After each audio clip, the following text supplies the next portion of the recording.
Olá pessoal, espero que todas e todos estejam bem. Eu sou Marcos Neira, professor da Faculdade de Educação da USP e membro do Grupo de Pesquisas em Educação Física Escolar.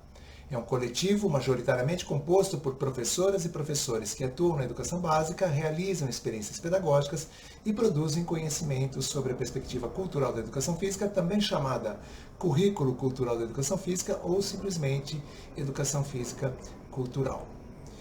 E hoje nós vamos conversar sobre esse documento, o Currículo da Cidade de Educação Física, o Currículo para a Educação de Jovens e Adultos. Este documento foi produzido ao longo do ano de 2018 e publicado ao final do ano de 2019. E desta produção participaram professores e professoras que à época atuavam nos Centros Integrados de Educação de Jovens e Adultos e também nas escolas regulares de educação de jovens e adultos, que são, né, a oferta da Prefeitura de São Paulo ela é bem variada, existem várias modalidades de oferta da educação de jovens e adultos e eles se concentravam, o grupo que veio indicado pelas diretorias regionais de educação, ele era composto por esses dois conjuntos, vamos dizer assim. E professora Nina Taylor Gomes Escudero e eu tivemos o prazer de acompanhar esse trabalho, de assessorar a Prefeitura Municipal de São Paulo na elaboração deste texto. Por isso, consideramos importante gravar este vídeo para que você conheça com mais profundidade alguns aspectos deste material, mas ninguém está livre, ninguém está autorizado a deixar de ler o texto. Então, você encontra o documento no site da Secretaria Municipal de Educação. Por favor, abaixe o documento e faça uma leitura bastante cuidadosa. Há uma questão bem importante nesse processo. Nós tínhamos, também compondo a equipe que produziu esse documento, uma professora, a professora Jaqueline Cristina Jesus Martins, que é uma professora da rede municipal, que naquele momento e ainda continua atuando no Centro Integrado de Educação de Jovens e Adultos, a aluna Jéssica Herculano, também conhecido como CIEJA Butantan, e a Jaqueline, ao longo do trabalho de produção desse documento curricular, ela também estava desenvolvendo uma pesquisa sobre a perspectiva cultural da educação física na educação de jovens e adultos. Então, o trabalho da Jaqueline ele foi muito importante para que nós chegássemos coletivamente a algumas conclusões e fizéssemos lá alguns apontamentos. Nós estamos tratando exclusivamente da parte no documento, da parte de educação física. O documento tem uma parte mais geral, que é comum a todos os outros componentes curriculares. Bom, vamos ao texto então. Então, o objetivo aqui da nossa conversa é que você possa conhecer os fundamentos do documento curricular da educação física para a educação de jovens e adultos na rede municipal de São Paulo.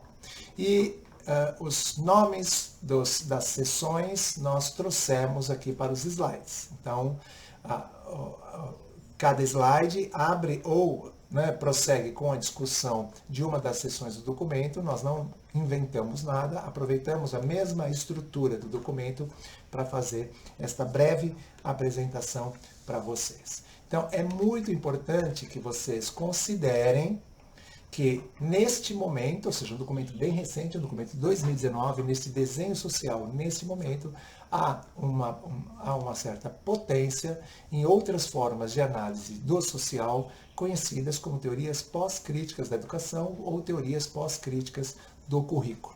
Em linhas gerais, as teorias pós-críticas da educação, as teorias pós-críticas do currículo, trabalham com certos conceitos de cultura, com um certo conceito de cultura, com um certo conceito de linguagem, com uma certa ideia de conhecimento.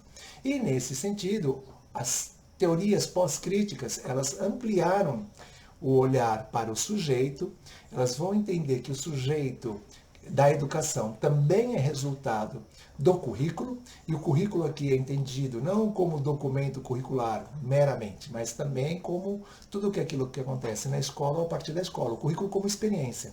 Então, o sujeito do currículo, ele vai se subjetivando, ele vai sendo assujeitado pelos saberes, pelas práticas, pelas narrativas, pelos conhecimentos que vão povoar aquele currículo. Nesse sentido, você é resultado desse processo de subjetivação curricular. Ingressou na educação infantil ou não, ingressou no ensino fundamental, no ensino médio, no ensino superior, cursou uma determinada graduação e você vai se tornando sujeito em todo esse processo. Até mesmo quem nega tudo aquilo que acontece está se tornando sujeito a partir daquela própria negação. Então, nós entendemos que o processo de produção do sujeito está ligado, de alguma forma, a essa questão do currículo. Uma outra ideia importante, né, que aparece logo na introdução do documento, da parte do documento da educação física, é que os corpos também são construções sociais. Ou seja, há um rompimento proposital com aquela ideia biológica ou psicobiológica de corpo. Entendemos, a partir das teorias pós, que o corpo é um texto que pode ser lido. E, nesse sentido, as práticas corporais, ou seja, as brincadeiras, as danças, as lutas, os esportes e as ginásticas, essas que vão ser tratadas no currículo da educação física, elas também são textos, elas podem ser lidas, interpretadas e reelaboradas, lidas, interpretadas e produzidas.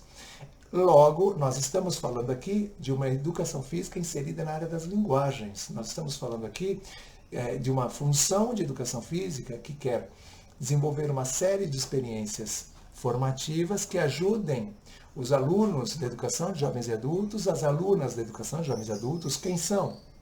São os jovens, são os adultos e as adultas, os idosos e as idosas, com e sem deficiência, trabalhadores ou donas de casa que podem frequentar a educação de jovens e adultos no período da tarde, quando as suas famílias saíram para a sua labuta diária. Então, hoje você tem uma configuração bastante plural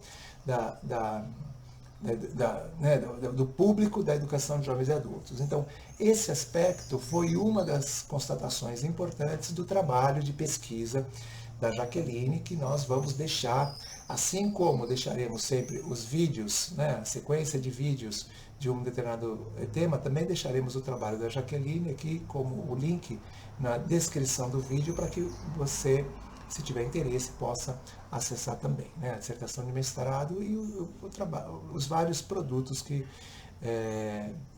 foram elaborados a partir dessa pesquisa muito interessante. No processo de preparação do material, no processo de entrada no campo, a professora Jaqueline Martins, ela fez um levantamento bem detalhado da produção da educação física na educação de jovens e adultos. E ela percebeu que, majoritariamente, ou a educação física era tratada como um momento de descontração, de relaxamento para as pessoas que estavam lá com a rotina diária bastante extenuante, ou a educação física era tratada como uma forma de compensação, ou seja, há uma perspectiva meio laissez-faire nas aulas de educação física, em algumas propostas de educação de jovens e adultos, e também há uma perspectiva voltada para a educação para a saúde. Todavia, a educação física nas diretrizes curriculares nacionais da educação básica, que é um documento nacional, todavia, a educação física nos próprios documentos curriculares da educação de jovens e adultos, da Secretaria Municipal de Educação de São Paulo, ela está na área das linguagens. Então, é competência da educação física, é responsabilidade da educação física, do professor e da professora de educação física, organizar uma série de situações didáticas que ajudem os jovens, as jovens, os adultos, adultas, idosos e idosas, a lerem e produzirem as práticas corporais. E aí nós estamos falando de uma perspectiva de educação física lastreada na contemporaneidade. Então, há um entendimento, e esse documento anuncia isso, que aquelas propostas que todos nós acessamos, todos nós conhecemos na segunda metade do século XX, elas não correspondem às demandas que hoje a sociedade globalizada, neoliberal, multicultural e profundamente desigual nos apresentam. Em função disso, os professores e professoras vão buscar aquele campos de inspiração, né? Ou seja, vão buscar referências, formas de análise, né? No pós-estruturalismo, no pós-colonialismo, nos estudos culturais, no multiculturalismo crítico, nas filosofias da diferença, na teoria queer, nos estudos de gênero, para pensar suas práticas. Esses campos de inspiração, eles não são teorias de ensino, eles não são teorias do ensino de educação física. Os professores, portanto, vão criar esses processos. E é aí que os nossos, né, que os nossos colegas atuantes no CIEJA, que participaram do grupo, que redigiu o documento, que fez o debate do documento com né, os professores e professoras da rede municipal, esses colegas optaram, decidiram, aceitaram o desafio de trabalhar, de redigir o documento a partir de fragmentos dos seus relatos de experiência. Como vocês bem sabem, a produção de relatos de experiência é uma forma do professor, da professora produzirem seus conhecimentos específicos. É uma prática bastante cultivada, bastante estimulada no grupo de pesquisas de educação física escolar da Faculdade de Educação da USP e que essa mesma tradição, essa mesma experiência foi vertida no momento da produção desse documento. Então, nós tínhamos naquele processo, nós tínhamos em mãos várias experiências relatadas e nós partimos para essa produção do texto, considerando esse acúmulo de conhecimentos dos próprios professores e professoras que participaram da equipe, né, que concebeu a proposta. Há um traço em comum nestas perspectivas pós-críticas, e isso se vê muito presente nos documentos que eu mencionei, que é a preocupação dos estudos culturais com a centralidade da cultura. Então, veja bem, nesta perspectiva, não é o conhecimento a ser transmitido o centro do processo. Nessa perspectiva, não é o estudante, não é a estudante o centro do processo.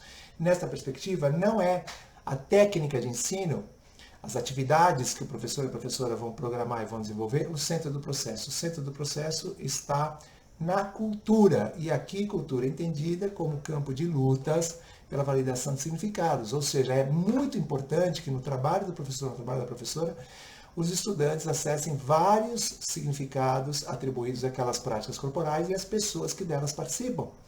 Porque uma prática corporal ela pode ser lida, interpretada de uma determinada maneira numa região do Brasil, ou mesmo numa região da cidade de São Paulo, e ela pode ser lida e interpretada de uma outra maneira em outra região. E mesmo grupos que estejam, às vezes, na mesma escola, fazem leituras absolutamente diferentes dessas práticas corporais. Então, é a cultura que está no centro.